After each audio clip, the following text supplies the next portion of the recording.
আসসালামু আলাইকুম বন্ধুরা, আল্লাহর অশেষ রহমতে আশা করি আপনারা সকলে ভালো আছেন। প্রিয় বন্ধুরা, বিজ্ঞানীরা প্রমাণ করেছেন হযরত মুসা আলাইহিস সালাম সাগরকে দুই ভাগে বিভক্ত করেছিলেন এবং সেই সাগরের মধ্যে বিজ্ঞানীরা এমন এমন সব জিনিস খুঁজে পেয়েছেন, তাতে তারা বিস্ময়ে হতবাক হয়ে গেছে।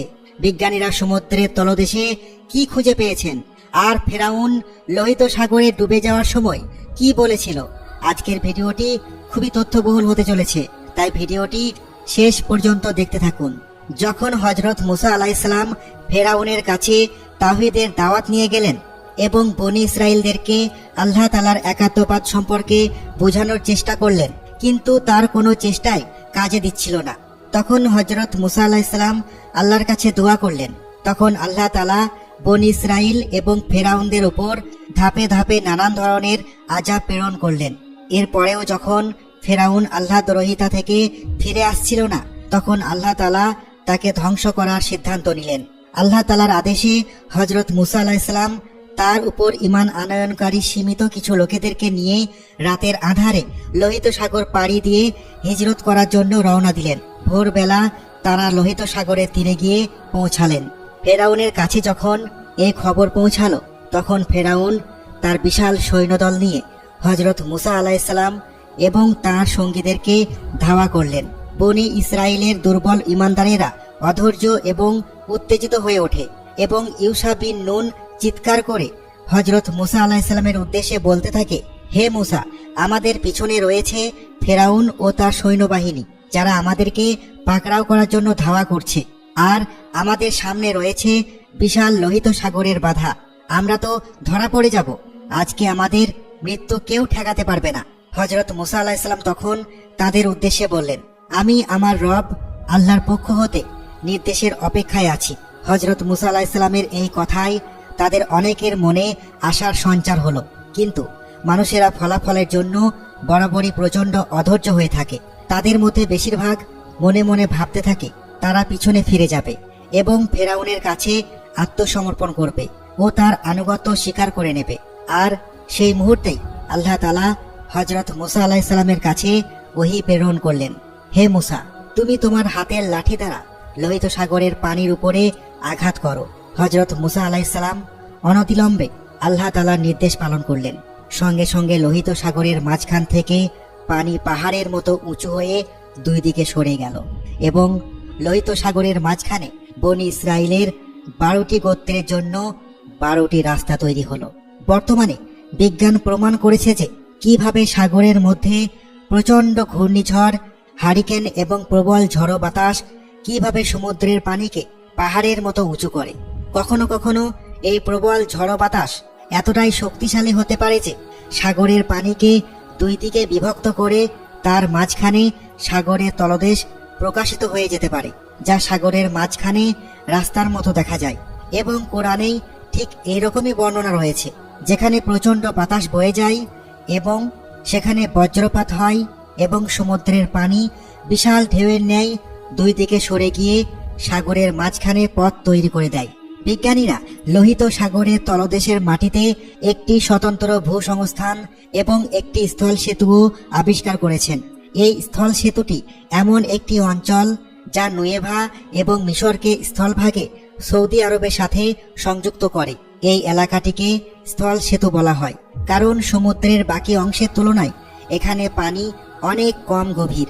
এমনকি আপনি এই এলাকাটি এখন গুগল ম্যাপেও খুঁজে পাবেন। এই বিষয়টা কি উত্তেজনা সৃষ্টি করার মতো নয়? কিন্তু ঘটনা এখানেই শেষ নয়। বিজ্ঞানীরা লোহিত সাগরে এর চেয়েও আরও অধিক বিস্ময়কর এবং উত্তেজনাকর তথ্য আবিষ্কার করেছেন। এখান থেকে দ্বিতীয় ঘটনা শুরু। যখন হযরত মুসা আলাইহিস সালাম তার সঙ্গী সাথীদেরকে ফেরাউনের কবল থেকে মুক্ত করে লোহিত সাগর পাড়ি দিয়ে নিরাপদ স্থানে চলে গেলেন, তখন বনি ইসরায়েলের লোকেদের কাছে হযরত মুসা আলাইহিস সালাম এই বিশ্বাস জন্মাতে পেরেছেন যে আল্লাহ তাআলা হযরত মুসা আলাইহিস সালামের সঙ্গে আছেন। যখন তারা পিছনে ফিরে দেখতে পেল যে ফেরাউন ও তার সৈন্যবাহিনী তাদের জন্য উন্মুক্ত করা পথটি দিয়ে এগিয়ে আসছে, তারা প্রচণ্ড ভয় ও আতঙ্কে হযরত মুসা আলাইহিস সালামের নিকট আবেদন জানালো। হযরত মুসা আলাইহিস সালাম যেন আল্লাহ তাআলার কাছে প্রার্থনা করেন। লোহিত সাগরের মাঝে তৈরি হওয়া পথটি পুনরায় ডুবিয়ে দেওয়ার জন্য। এবার আর আল্লাহ তাআলা হযরত মুসা আলাইহিসসালামকে সাগরের পানিতে তার হাতের লাঠি দ্বারা আঘাত করার জন্য নির্দেশ দেননি। এবার হযরত মুসা আলাইহিসসালাম আল্লাহ তাআলার কাছে দোয়া করার সঙ্গে সঙ্গে আল্লাহ তাআলার সাহায্য এসে গিয়েছিল। এদিকে ফেরাউন ও তার সৈন্যবাহিনী বিস্ময়ের সাথে দেখতে লাগলো কিভাবে কিছুক্ষণ পূর্বে লোহিত সাগরের মাঝে একটি রাস্তা তৈরি হলো। কিন্তু ফেরাউন তখন তার সৈন্যবাহিনীর লোকেদের দিকে ফিরে তাকালো এবং এমন ভান করলো যেন এটি তার নির্দেশে হয়েছে। ফেরাউন তার লোকেদেরকে বলতে লাগলো, দেখেছো আমি কিভাবে সাগরের মাঝখানে রাস্তা তৈরি করেছি? এবার আমি মুসা এবং তার সঙ্গীদেরকে ধরে ফেলবো। ফেরাউন ও তার সৈন্যবাহিনী দ্রুত বেগে মুসা আলাইহিসসালাম এবং তার সঙ্গীদেরকে ধাওয়া করতে লাগলো। যখন তারা লোহিত সাগরের মাঝখান দিয়ে তৈরি হওয়া পথের মাঝামাঝি পৌঁছালো, তখন আল্লাহর আদেশে রাস্তাটি পুনরায় সাগরের মাঝে মিলিত হয়ে গেল এবং ফেরাউন ও তার সৈন্যবাহিনী লোহিত সাগরে ডুবে মারা গেল। ফেরাউন যখন সাগরে হাবুডুবু খাওয়া অবস্থায় বুঝতে পারল তার সময় শেষ হয়ে এসেছে, তখন সে চিৎকার করে বলতে লাগলো, মুসা আলাইহিসসালাম এবং বনি ইসরাইলেরা যে আল্লাহর উপর ঈমান এনেছে, আমিও সেই আল্লাহর উপর ঈমান আনলাম এবং আমি তাদের মতো একজন আত্মসমর্পণকারী মুসলিম। কিন্তু আল্লাহ তাআলা তার সেই সাক্ষ্য গ্রহণ করলেন না। আল্লাহ তাআলা ফেরাউনকে বললেন, এখন তুমি ঈমান আনছো, অথচ ইতিপূর্বে তুমি ছিলে অহংকারী এবং সত্য প্রত্যাখ্যানকারী। এভাবেই লোহিত সাগরে ফেরাউন ও তার সৈন্যবাহিনী ডুবে মারা গেল। এখন তার সেনাবাহিনী, গাড়ি এবং ঘোড়া যা ছিল সব ভূতাত্ত্বিকরা লোহিত সাগরের তলদেশে খুঁজে পেয়েছেন। বড় বড় গাড়ির চাকার মতো বিশাল আকৃতির অবয়ব খুঁজে পেয়েছেন, যার উপর প্রবাল, ছত্রাক এবং অন্যান্য ময়লা আবর্জনায় স্তর জমে আছে। এগুলো কোথা থেকে এসেছে? প্রত্নতাত্ত্বিক গবেষণায় জানা যায় এগুলো মুসা আলাইহিসসালামের সময় যে ফেরাউন ছিল তার সময়কার জিনিসপত্র। খ্রিস্টান এবং ইহুদিদের প্রভাবশালী নামিদামি গবেষক এবং পণ্ডিতদের দ্বারাও এ সকল ঘটনা সত্যায়িত করা হয়েছে। তবে অবশ্যই সন্দেহাতীতভাবে কোরআনে বর্ণিত বর্ণনাই এই ঘটনার সবচেয়ে বড় প্রমাণ। যদিও কোরআনে স্পষ্ট বর্ণনার পর আমাদের মুসলমানদের জন্য এ সকল বৈজ্ঞানিক প্রমাণের তেমন কোনো প্রয়োজন নেই।